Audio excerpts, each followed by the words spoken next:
যখন ধাক্কা হুজুর আবার পরীক্ষা হবে, এই ইব্রাহিমের শেষ পরীক্ষা, মাথায় কাটে মোছা আছে বাবা। এমন সময় একজন আগন্তুক ব্যক্তি গিয়ে ধাক্কা মেরে দেয়, কাঠগুলো পড়ে যায়। ইব্রাহিম বলে, বাবা তোমার গায়ে তো ব্যথা লাগে না। মানে অহংকার শেষ। রক্তর জোর গরম থাকলে একটু অহংকার থাকে, অর্থের গরম থাকলে অহংকার থাকে, জ্ঞানের গরম থাকলে অহংকার থাকে। কিন্তু আল্লাহ বলতে, যদি অহংকার তোমার ভেতরে থাকে না, তুমি যত বড় পীর হও, ওলি হও, গওস কুতুব হও, আলেম হও, তোমার এক পয়সা মূল্য আমার কাছে নাই। কারণ আমি ইবলিসকে বলো তাড়িয়ে দিয়েছিলাম, ফাখরুজ মিন্নি বলেছিলাম, উখরুজ মিন্নি, আমার দরবার থেকে দূরে হয়ে যা, বিতাড়িত হয়ে যা। কেন বলেছিলাম? অহংকারের জন্য। আমি আল্লাহ অহংকার সইতে পারি না। খবরদার অহংকার করো না, অহংকার করো না। ইব্রাহিম আদহামের থেকে শিক্ষা গ্রহণ করো। অহংকার নয়, আল্লাহ তাকাব্বুর, অহংকার সহ্য করতে পারে না। এইবার বলতেছে, হ্যাঁ ইব্রাহিম লাইন এই ডেকে সামনে হাজির কর। ডেকে নিয়ে সামনে আনলো। বলে, হুজুর আপনি আমাকে ডেকেছেন? বলে, হ্যাঁ বাবা বসো, তুমি আমার হাতে আজকে বায়াত গ্রহণ করো। জোরে বলুন সুবহানাল্লাহ। ও আমার বাবা যে ইব্রাহিম আদহাম রহমাতুল্লাহ আলাইহি বায়াত গ্রহণ করলেন। বাবা মস্ত বড় আল্লাহর ওলি হয়ে গেল। একদিন মনে ইচ্ছা জাগে, আল্লাহ তোমার কাবা দেখতে চাই, ও মাবুদ তোমার কাবাকে তাওয়াফ করতে চাই। আমি ইব্রাহিম, আমার কাছে টাকা নাই। ইব্রাহিম আদহাম রহমাতুল্লাহ আলাইহি বাবা ওই সময় পায়ে হাঁটা শুরু করে দিয়েছে। 2 রাকাত নামাজ আদায় করে আর 1 কদম করে হাঁটে। হজে পৌঁছবে, ইরাক থেকে হেঁটে যাচ্ছে, ইরাক থেকে 2 রাকাত নামাজ পড়ে আর 1 কদম করে হাঁটে। সময় রাস্তা সব বেরিয়ে যাবে না, হজে যাওয়ার সময় পাবে। মানে জীবনটা, জিন্দেগিটা রাস্তায় খতম হয়ে যাবে তো নাকি? এই যে শিহাব চতুর হজে যাচ্ছে হেঁটে হেঁটে, যাক আল্লাহর পৌঁছে দেখ, আমরা দোয়া করি সুস্থ হালাতে কাবা শরীফ নবীর রওজা জিয়ারত নসিব করে দিক, আমরা বলি আল্লাহুম্মা আমিন। এখন ইব্রাহিম আদহাম শিয়াবটা নফল নামাজ পড়তে না 2 রাকাত আর 1 পা করে হাঁটে না, ও ডাইরেক্ট গল গল হেঁটে যাচ্ছে, ওর স্টপ নেই, আর ও হেঁটে চলেই যাচ্ছে। ইব্রাহিম আদহাম বলছে, আমি 2 রাকাত নামাজ পড়ি 1 কদম করে হাঁটি, 2 রাকাত নামাজ 1 কদম করে হাঁটি। এ সময় ওর জীবন শেষ হয়েও যাবে, কিন্তু কাবা শরীফের কাছে পৌঁছতে পারবে। কিন্তু ইব্রাহিম আদহাম তো আল্লাহর ওলি। 2 রাকাত নামাজ শেষ, 2 রাকাত নামাজ আদায় করে আল্লাহর কাছে 2টো হাত উঠালেন। 2টো হাত উঠি এত কাঁদলেন আল্লাহর কাছে, ইব্রাহিমের চোখ দিয়ে ঝরঝর করে পানি পড়ে। ও আমার বাবা জিরা ইব্রাহিম আদহাম রহমাতুল্লাহ আলাইহি 2 রাকাত নফল নামাজ শেষ করার পরে আল্লাহর কাছে 2খানা হাত উঠিয়ে বলেন, রব্বুল আলামিন আল্লাহ, তোমার ইব্রাহিম কি তোমার খানায় কাবা দেখা হবে না? ও মাবুদ আল্লাহ, তোমার ইব্রাহিম কি তোমার খানায় কাবা দেখতে পাবে না? ও মাবুদ আল্লাহ, তোমার ইব্রাহিমের কি খানায় কাবা দেখা হবে না? আল্লাহ বলে, কাবা, ওরে কাবা, আমি ইব্রাহিমের কান্না আমি আল্লাহর সইতে পারি না। ওরে কাবা, তুমি তোমার স্থান ত্যাগ করে ইব্রাহিমের সামনে হাজির হয়ে যাও। নারায়ে তাকবীর, নারায়ে তাকবীর। তাকবীর শুধু এদিক থেকে আওয়াজ আসছে, ওদিক থেকে আসছে। এই ভাইরা দিচ্ছে, বাবাজিরা জোরে বলতে, আপনারা তো দিচ্ছেন না। জোরে তাকবীর দেন তো, নারায়ে তাকবীর। আচ্ছা জোরে বললে সমস্যা নেই তো কারো? যে আপনারা তো মনে করছেন জোরে বললে আবার পিছন দিক সমস্যা আছে, এরকম নেই তো? হ্যাঁ একদম জোরে বলবেন, যা হবে দেখা যাবে ইনশাআল্লাহ, সমস্যা নেই। বুঝতে পারতেছেন তো? তাকবীর হবে মুসলমানের মতো। আর এই তাকবীর দেবেন, শয়তান এখান থেকে ছুটে এই পলিহাট কেন শামনগর পার হয়ে দৌড়বে, বলে এখানে ঢোকা যাবে না, তাকবীর দিতে শিখে দৌড়ো, শয়তান শামনগর পার হয়ে বেরিয়ে যাবে। এখন ইব্রাহিম আদহাম 2 রাকাত নামাজ পড়ে দোয়া করছে, এত কাদা কেঁদেছে আল্লাহর কাছে। আল্লাহ বলছে, কাবা, তোমার স্থান ত্যাগ করে আমার ইব্রাহিমের সামনে তুমি চলে যাও, আমি ইব্রাহিমের কান্না আমি আল্লাহ সইতে পারছি। আল্লাহ পাক রব্বুল আলামিন কাবাকে হুকুম করলেন, বাবা ওই সময় কাবানির স্থান ত্যাগ করে ইব্রাহিম আদহামের সামনে হাজির হয়ে যায়। আল্লাহ বলে, ইব্রাহিম তোমার চোখ দুটো খুলে দেখো, তোমার সামনে আমার কাবা হাজির হয়ে গেছে। ও ও বাবাজিরা, ইব্রাহিম আদহাম রহমাতুল্লাহ আলাইহি চোখ খুলে দেখে আল্লাহর ঘর কাবা আমার সামনে হাজির। আল্লাহ বলে, ইব্রাহিম আর দেরি নয়, তাড়াতাড়ি করে কাবাকে জড়িয়ে ধরো। ও বাবাজিরা, ইব্রাহিম আদহাম রহমাতুল্লাহ আলাইহি বাবা কাবাকে যখন জড়িয়ে ধরলেন, কাবা আবার নিজের স্থানে চলে যায়, কাবা আবার মক্কার জমিনে চলে যায়। বাবা ওই ইব্রাহিম আদহাম রহমাতুল্লাহ আলাইহি বাংলাদেশের জমিনে ঘুমিয়ে আছেন। বাবা ইব্রাহিম আদহাম কোথায় ঘুমিয়ে আছে? বাংলাদেশ, বাংলাদেশের জমিনে ইব্রাহিম আদহাম ঘুমিয়ে আছে। কি করে ঘুমিয়ে আছে ইব্রাহিম আদহাম? ইয়ামানের মানুষ, আপনার কিনা কি বলছিলাম, এই পশ্চিমী দেশের মানুষ, ইরাকের মানুষ, ইরাকের মানুষ, সে বাংলাদেশে কি কিনা। নবীজি একদিন স্বপ্নে দেখিয়ে বলতেছে, ইব্রাহিম তোমাকে হিন্দুস্তান থেকে আরো দূরে যেতে হবে। একবার জোরে বলুন সুবহানাল্লাহ। হিন্দুস্তান থেকে আরো দূরে যেতে হবে। কেন? দিনের দাওয়াত দিতে। আমি সেখানে যেতে পারিনি, তোমাকে সেখানে যেতে হবে দিনের দাওয়াত দিতে। ইব্রাহিম আদহাম বলছি, ইয়া রাসূলুল্লাহ, হুজুর আমি যাব কি করে? সে তো অনেক রাস্তা, অনেক পথ, আমি কিভাবে যাব? আল্লাহ নবী আল্লাহর হাবিব বলে, ইব্রাহিম তুমি এখনো যাবার কথা ভাবো নাই। তার আগে 6 মাস আগে থেকে আরব সাগরের ধারে হাঙর, কুমির, কামট, বড় বড় মাছেরা তোমার জন্য অপেক্ষা করছে। কে তোমাকে পিঠে করে নিয়ে যাবে? ওরে ইব্রাহিম আর দেরি করো না, দেরি করো না, তাড়াতাড়ি করে তুমি হিন্দুস্তান থেকে আরব পূর্বে চলে যাবে, দিনের দাওয়াত দেবে, ইসলামের দাওয়াত দেবে। ইব্রাহিম আর দেরি করলেন না বাবা, ওই কুমিরের পিঠে বসে বাংলাদেশের জমিনে হাজির হয়ে যায়। অসংখ্য আল্লাহর ওলি বাংলাদেশে ঘুমিয়ে আছেন, অসংখ্য অগণিত 360 আউলিয়া বাংলাদেশে ঘুমিয়ে আছেন। একবার জোরে বলুন সুবহানাল্লাহ। তা আগে বলবো, আগে শেখ ফরিদের কথাটা শেষ করে নেই, নাইলে আবার এদিকে আবার টাইম ফুরিয়ে যাবে। একটি দরুদ শরীফ, আল্লাহুম্মা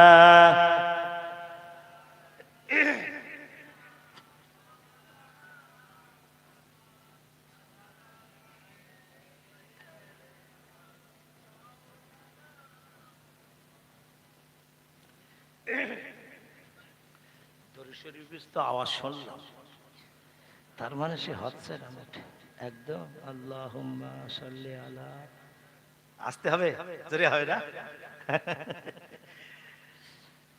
ও দরিয়া শুকায় যারে মদিনাতে যাই, পেরিয়ে যাওয়ার পয়সা করি মোদের কাছে নাই। গরিব আমি, এতিম আমি, আমার কিছুই নাই, আছে শুধু চোখের পানি, নবী তোমায় দিলাম তাই। আল্লাহুম্মা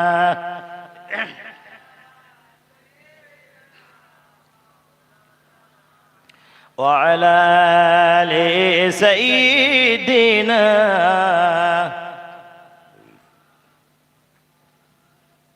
ইব্রাহিম আদহাম বাংলাদেশে চলে আসলেন, মাছের পিঠে, কুমিরের পিঠে চড়ে বাংলাদেশে এসে দিনের দাওয়াত দিতে গিয়ে সেখানে তারা ইন্তেকাল করলেন, আর যেতে পারলেন না ইরাকে। আল্লাহ খুলে দিয়েছে আমার হাত। তো বলে, বল কি খবর? বলে, হুজুর আপনি যা চাইবেন আমি এখন তাই দেব। আমি হেরে গেছি আপনার কাছে, আমার বিবি বাল বাচ্চা কেউ আমার গুনার ভাগিদার হবে না। আজকে আমরা যারা আছি, আমার গুনাহ কি ভাগ নেবে না কি মনে করতেছেন আপনারা? হ্যাঁ, ইনকাম যদি করেছেন সঠিকভাবে করবে, নাইলে মার খেয়ে গোল করে দেবে আল্লাহ কবরে। মনে করতেছেন কি আমি খুব রিল্যাক্সে আছি, খুব ভালোভাবে চলতেছে আমার, যাই যেভাবে ইনকাম করতেছ না কেন, খবর নিচ্ছে না। খবর নেবার লোক একজন আছে, খবর আপনাকে দিতেই হবে জায়গায় যে আপনি পয়সা কিভাবে ইনকাম করেছেন। তোলা তুলে না জোর করে না অন্য কোনো ভাবে টাকা ইনকাম করেছেন, খবরদার যদি এইভাবে ইনকাম করে থাকেন আল্লাহর কাছে আপনি আসামির কাঠ করে আল্লাহ দাঁড় করাবে। আপনি সেদিন মনে করবেন আমার স্ত্রী আছে, আমার সন্তান আছে, আমার বাপ মা আছে, সবাই বলবো তোরা একটু একটু করে ঘালে নে, আমি এত কাঁদে নিয়ে পারতেছি না। তারা বলবে কেটে বলো, ফালা তাজিরু ওয়াজিরাতু বিজরা উখরা, আল্লাহ বলছে কেউ কারোর জন্য হবে না সেদিন গুনার ভাগ নেওয়া দূরের কথা। একটা নেকি চাইবা কারোর কাছে, মনে করেন কোন মানুষের নেকি 99টা হয়েছে, একটা কম, একটু বলে নি তারপর ওখানে যাচ্ছি। 99টা নেকি হয়েছে, একটা কম, আল্লাহ বলতেছে একটা হলেই তুই জান্নাতে যাবি, নাইলে বাম হাতে চলে যাবি। বাম হাতে মানে দোজখে, জাহান্নামে। ডান হাত হচ্ছে জান্নাত, আসহাবুশ শিমাল আসহাবুল ইয়ামিন। আল্লাহ বলছে দুটো ভাগ হবে, একটা ডান হাত একটা বাম হাত। আমার কথা না, কোরআনের কথা। সূরা হাক্কার মধ্যে আল্লাহ বলছেন আসহাবুশ শিমাল আসহাবুল ইয়ামিন, দুটো ভাগ হবে, বাম হাত একটা ডান হাত। তাহলে 99টা নেকি তোমার হয়েছে, একটা বাকি আছে। যাও তোমার সন্তানের কাছে যাও, তোমার স্ত্রীর কাছে যাও, তোমার মায়ের কাছে যাও, তোমার আব্বার কাছে যাও। যদি কেউ তোমাকে একটা নেকি দিয়ে সাহায্য করে তবেই তুমি আমার দয়ার জান্নাত পাবে, নাইলে তোমার কিচ্ছু করার নেই, জাহান্নামে যেতে হবে। একটা নেকির জন্য তোমাকে জাহান্নামে যেতে হতে পারে, শিগগির ছোট। কিয়ামতের ময়দানে কঠিন মাহশরে বাবা, ওই আল্লাহর বান্দা একটা নেকির জন্য তার প্রাণ প্রিয় স্ত্রীর কাছে চলে যাবে। ওরে রহিমা, আজকে কঠিন বিপদে আমি পড়েছি। ওরে রহিমা, দুনিয়ার জমিনে তোর অনেক আবদার পূরণ করেছিলাম, যা আমার কাছে বলেছিলি আমি তাই তোকে করে দিয়েছিলাম। আজকে আমি কঠিন সমস্যায় পড়ে গেছি, একটা নেকির জন্য আমি জাহান্নামে হয়ে যাব, একটা নেকি তুই আমাকে দে। শোনেন রহিমা কি বলে, আবার বিশ্বাস না করেন তাহলে ঠকবেন আপনারা, যদি বিশ্বাস করেন তাহলে বেঁচে যাবেন। রহিমা বলতেছে, শোনো, মাঠেতে বাড়িয়ে গেলে বোঝানে ভাত হতে দেরি হয়ে গেলে এসে ঝাপাটকে ঝেলিয়ে দিয়েছিল। আবার কথা ভালো করে শুনবেন, মন দিয়ে শুনবেন, কথা ইম্পর্টেন্ট কথা আলোচনা করছি। মাঠে থেকে বোঝা নিয়ে এসেছিলাম, কলকাতায় গিয়েছিলাম সবজি বিক্রি করতে, ওখান থেকে বাড়ি এসে দেখি ভাত উনুনে এখনো, দিছি একটা ঝাপটা। রহিমারে ঝাপটাকে রহিমা কিচ্ছু বলেনি, ঠিক আছে অন্যায় করেছি, সাজা দিয়েছো। আচ্ছা, অনেক সাজা তুমি আমাকে দিয়েছিলে, কিন্তু আমি যে নামাজ পড়িনি, কোনোদিন আমারে বলিলে যে নামাজ না পড়লে তোর হাতের আমি খাবো না, বলেছিলে? আরে নামাজ না পড়লেও চলবে, অসুবিধা নেই, নামাজ কি হবে, তুই ভালো করে রান্না কর, নামাজ কালাম কি হবে। নামাজ পড়েনি আমি কোনোদিন, তুমি আমাকে শাসন করো নাই, দিনের ব্যাপারে আমাকে সাহায্য সহযোগিতা করো নাই, কোনোদিন বলো নাই যে আজকে মাগরিবের পরে এইটা 7 বার পড়ো, এইটা 3 বার পড়ো, ওইটা 5 বার পড়ো, এই আয়াতুল কুরসি পড়ো, কোনোদিন বলেছিলে? আরে তুমি তো নিজেই পড়তে না, তুমি আমারে বলবে এটা কি? তুমি নিজেই তো আদায় করতে না, আমারে কি বলবে? ওই সময় রহিমা বলবে, স্বামী রে, আজকে দিনে তোমার 99টা নেকি হয়েছে, একটা নেকির অভাব, কিন্তু না না, আমি আজ হয়তো জাহান্নামে হয়ে যাব, হয়তো আমি জাহান্নামে চলে যাব, আমার আমলনামা খালি, আমার আমলনামা খালি, আমার আমলনামায় কোনো নেকি নাই, নেকি নাই। স্বামী তুমি শোনো, যদি আমি জাহান্নামে চলে যাই অবশ্যই আপনাকে জাহান্নামে নিয়ে যাব। কে বলছে? স্ত্রী স্বামীকে বলছে, দুনিয়ার জমিনে নামাজের ব্যাপারে কোনোদিন শাসন করো নাই, নামাজের ব্যাপারে কোনোদিন বলো নাই, নেকির কাজের জন্য বলো নাই। কোরআন আমি পড়তে জানতাম না, কোরআনটা আমাকে শেখানো হয় নাই, কিন্তু আজকে দিনের ব্যাপারে আল্লাহ যদি আমাকে জাহান্নামে পাঠায়, আমি তোমাকেও জাহান্নামে নিয়ে যাব। তাহলে এখানেও ধরা খেলে হলো না, একটা নেকি দিল না, কোথায় যাবে এবার? এইবার তার সন্তানের কাছে যাবে। চিন্তা করেন, যেমন কবুতর মুরগি জবাই করে ছেড়ে দিলে কেমন লাফায়, লাফালাফি করে না, জবাই করে ছেড়ে দিলে ঠিক একটা নেকির জন্য মানুষ কাটা কবুতরের মতন ছটফট করবে হাসরের ময়দানে। আল্লাহ, একটা নেকি যদি আমার হতো, আমি আজকে জান্নাতে চলে যেতে পারতাম, কিন্তু আমি একটা নেকি কোথায় গেলে পাবো? মনে করেন, আল্লাহ না করুক, কাউকে নিয়ে হাসপাতালে, কেউ হাসপাতালে গেছে, কলকাতার ডাক্তার দেখাতে গেছে, ডাক্তারের ফি হচ্ছে 1000 টাকা, ওষুধ কিনতে লাগবে আরো 5000 টাকা, চাচার কাছে আছে দেখাচ্ছে 2000 টাকা। কি হবে? এক কাজ কর দিন, ওই পাশের দোকানে হচ্ছে, আমার বাড়ির পাশে বাড়ি, ওই লোকের কাছে যা দেখি দিবি, 500 টাকা যদি 1000 টাকা ধার দেয়, তা নিয়ে একটু ওষুধটা কিনে নিয়ে বাড়ি যাই, তারপর বাড়ি গিয়ে শোধ করে দেবো। এটা দুনিয়ায় হবে। এটা দুনিয়ার জন্য হবে। হাসরের ময়দানে কেউ ধার দেবে না, এক পয়সাও একটা নেকিও ধার দেবে না, একটা নেকিও ধার দেবে না। এইবার ওই আল্লাহর বান্দা চলে যাবে তার সন্তানের কাছে, বাবা দেখ বাবা, তোর জন্য দুনিয়া আমি কত কষ্ট করেছি, কত মেহনত করেছিলাম তোর জন্য, রাস্তার খরচ বাঁচাবার জন্য আমি গাড়িতে বাসে করে যাই নাই, হেঁটে গিয়েছিলাম তোর লেখাপড়া শেখানোর জন্য। তুই খাবার আনতে বলেছিলি, আমি নিজে না খেয়ে তোর জন্য খাবার কিনে এনেছিলাম। বাবা তোর জন্য কত কত মান্যত করেছি আল্লাহর কাছে, রোজা রেখেছি, নামাজ পড়েছি, তোর জন্য কত মান্যত করেছি আল্লাহর কাছে। আজকে কঠিন সময় একটা নেকি আমাকে দে, আমি একটা নেকির জন্য আজকে ধরা পড়ে গেছি, আমি জাহান্নামে হয়ে যাব একটা নেকির জন্য, আমাকে একটা নেকি অন্তত দে। ওই সময় ছেলে বলবে, আব্বা একটা নেকি দেওয়া তো দূরের কথা, আজকে আমি যদি জাহান্নামে যাই তোমাকেও জাহান্নামে নিয়ে যাব, কারণ দুনিয়ার জমিনে আমাকে নামাজ শেখাও নাই, নামাজের ট্রেনিং দাও নাই, কোরআন শেখাও নাই, কোরআনের ট্রেনিং দাও নাই। আজকে যদি আল্লাহ আমাকে জাহান্নামে পাঠায়, আমিও তোমাকে জাহান্নামের দিকে টেনে নিয়ে যাব। ও আমার বাবা জেরা, আমার বলার উদ্দেশ্য হচ্ছে, বাবা দুনিয়ার জমিনে কেউ কারোর হবে না, কিয়ামতের ময়দানে কেউ কারোর হবে না। আল্লাহ পাক রব্বুল আলামিন বলেন, তোমার আমলনামায় যদি নেকি থাকে, আমলনামা যদি ভরপুর থাকে, আজ তোমার কোনো টেনশন থাকবে না, তোমার কোনো বিপদ হবে না। আমলনামাখানা যার ডান হাতে দেওয়া হবে, বাবা কিয়ামতের ময়দানে কঠিন মাহশরে আমলনামা যখন ডান হাতে দেওয়া হবে, ওই মানুষটা আনন্দে উৎফুল্ল হয়ে যাবে, তামাম হাসরবাসীকে দেখাতে থাকবে, ও হাসরবাসীরা দেখো দেখো, আল্লাহ পাক রব্বুল আলামিন নামায় আমলটা আমার ডান হাতে দিয়েছে।